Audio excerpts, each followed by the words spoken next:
Hi everyone, my name is Matthew Ligayo and I'm going to present Prenatal Education Healthy Pregnancy. For a pregnant woman, her OBGYN will set up an office visit to monitor the development of her pregnancy and overall health. If the pregnant woman does not have any primary care provider before becoming pregnant, her first prenatal visit will be around 8 weeks after her last menstrual period. Most pregnant women have between 10 and 15 prenatal visits during the course of their pregnancy. A typical schedule will look like this. Weeks 4 to 8, weeks 4 to 28, one prenatal visits per month. Weeks 28 to 36, one prenatal visit every 2 weeks. Weeks 36 to 40, one prenatal visit per week. During the office visit, the doctor will discuss prenatal care and nutrition during your pregnancy. You may need to schedule more office visits if you have complicated pregnancy. An ultrasound is usually performed in the first trimester to confirm the due date, and another ultrasound is normally done 18 to 20 weeks to confirm the development of the baby. The second ultrasound is to determine the sex of the baby. Women over 35 may one or more ultrasounds done before the baby is born because they are considered a high risk to complicated pregnancy. During your visit to your OBGYN, they will check your fundal height, lab work, urine tests, and vital signs to make sure you and your baby is healthy. Now let's talk about nutrition for a pregnant woman. Good nutrition during pregnancy is very important for the baby to grow and develop. You should consume about 300 more calories per day than you did before becoming pregnant. Although nausea and vomiting during the first few months of pregnancy can make this difficult, try to eat a well-balanced diet and take prenatal vitamins. Here are some recommendations to keep you and your baby healthy. Eat variety of foods to get all the nutrition you need. Consume fats and sweets sparingly. Choose food high in fiber and enriched, such as whole grain bread, cereal, beans, pasta, and rice, as well as fruits and vegetables.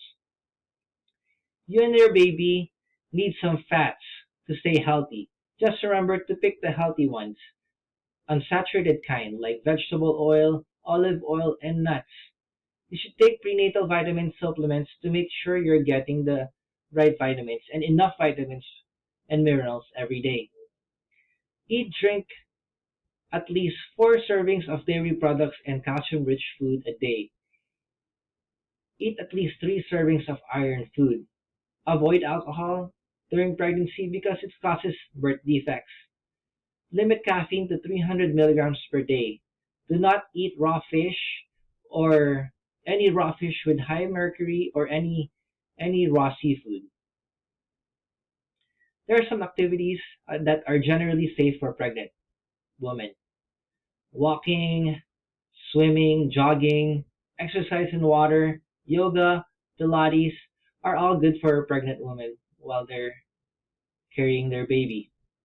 Do at least 30 minutes of moderate exercise. Remember, no heavy weight lifting or squats.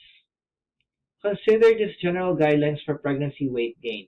If you are underweight or your BMI is below 18.5 and the recommended weight gain is 28 to 40 pounds,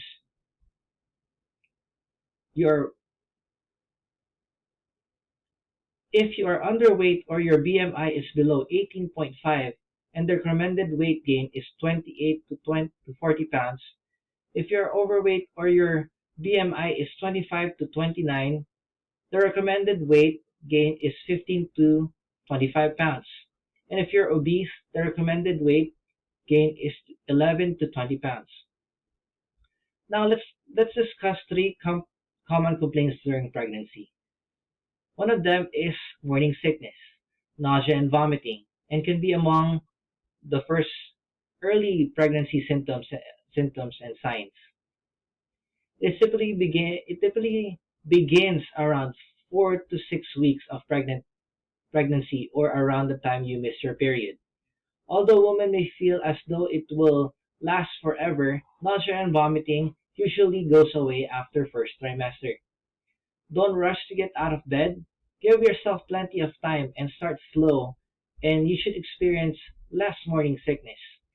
Another tip is to drink fluid either before or after your meal and eat slowly. Open a window while you cook or have someone cook for you.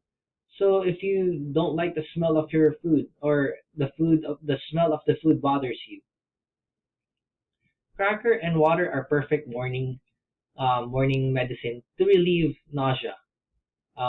It If morning sickness happens later in the day, eat only light meals. Eating and walking before bed may also prevent nausea due to stomach upset. Another morning sickness or symptom is constipation. Constipation is another complaint during pregnancy and affecting most pregnant women. Hormones slows down the digestive process. Routine exercise, drink plenty of water, and eat high fiber food, and also eat fruits and vegetables are very helpful. Heartburn symptoms may be lessened by following this guidelines. Uh, Avoid spicy food, dried and high fat food, alcohol, citrus, caffeine. Drink more water. Eat small frequent meals. Don't lie down after eating. Those definitely will help relieve those symptoms. Now I will discuss three warning signs that you'll need to call your provider or go to ER. First of them is bleeding. Bleeding is very complicated.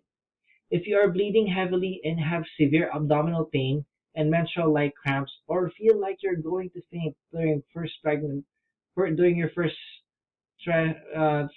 trimester, it could be a sign of ectopic pregnancy.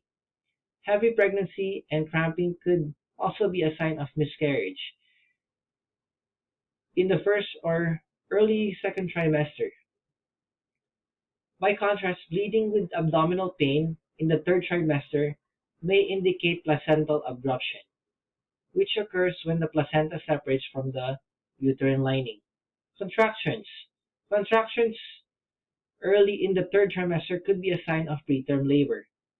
At a lot of times, mom may confuse a true labor with Braxton Hicks.